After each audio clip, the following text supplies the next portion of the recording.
Welcome to Unit 6. In this unit you will come across the topics of war and peace, ranging from global conflicts to family disagreements. You will read about some positive developments for society that war has created over different periods in history. Think about how you resolve conflicts in your family. What do you do or don't you do to make situations better? Listen to some people talking about conflict in today's society.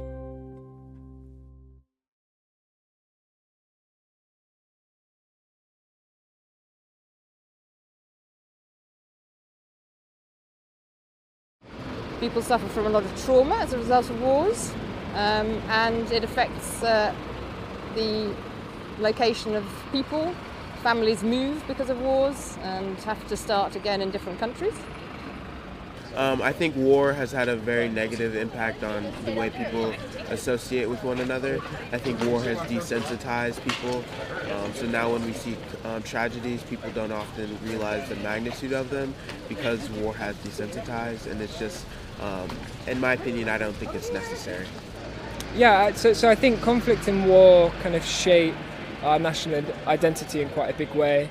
I think things that we tend to say about ourselves is that we're not French and we're not German, and we have a sense of identity. But I think in a lot of ways that comes out of previous conflicts and ceremonies of remembrance that we sort of institute in society to keep a living memory of those that we've lost, what we fought for, and how we hope to kind of embark on the future. I think people became really apolitical. I mean, we see it with our students. They don't go as much on protests as we did during a student time. So I think people are a little bit scared of politics or maybe bored by politics. And because war is now so present, we are only going to see it in the next generation, the psychological effects on the society. But because now we are confronted with so many war pictures over the social media, I think that will affect the generation of people. Devastating.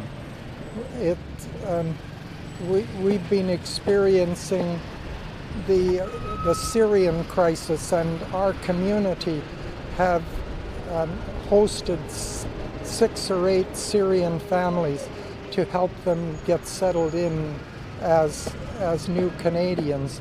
And we've seen the struggles that people have had. And so I think war is very difficult. There are no easy wars.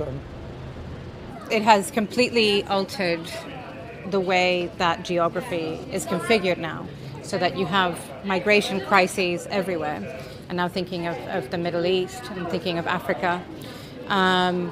And conflict creates movements, vast movements of people.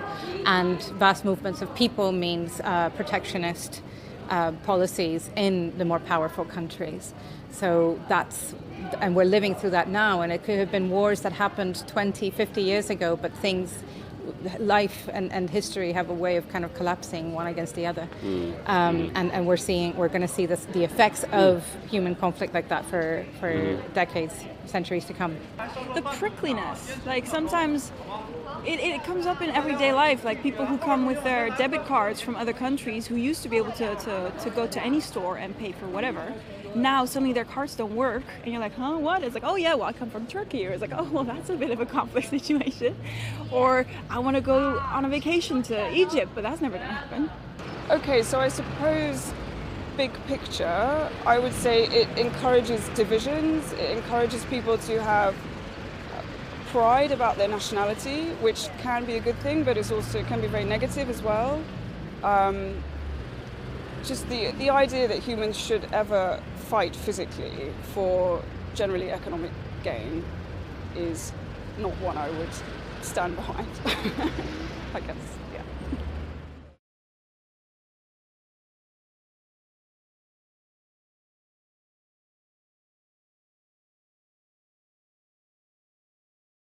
through communication, through talking about feelings and not letting things fester, in a sense, just holding on to resentment, and then it would build and build and build, and you'd have a larger conflict than if you just started that communication and said, hey, why'd you do this, or what happened here, or I felt this when you did this.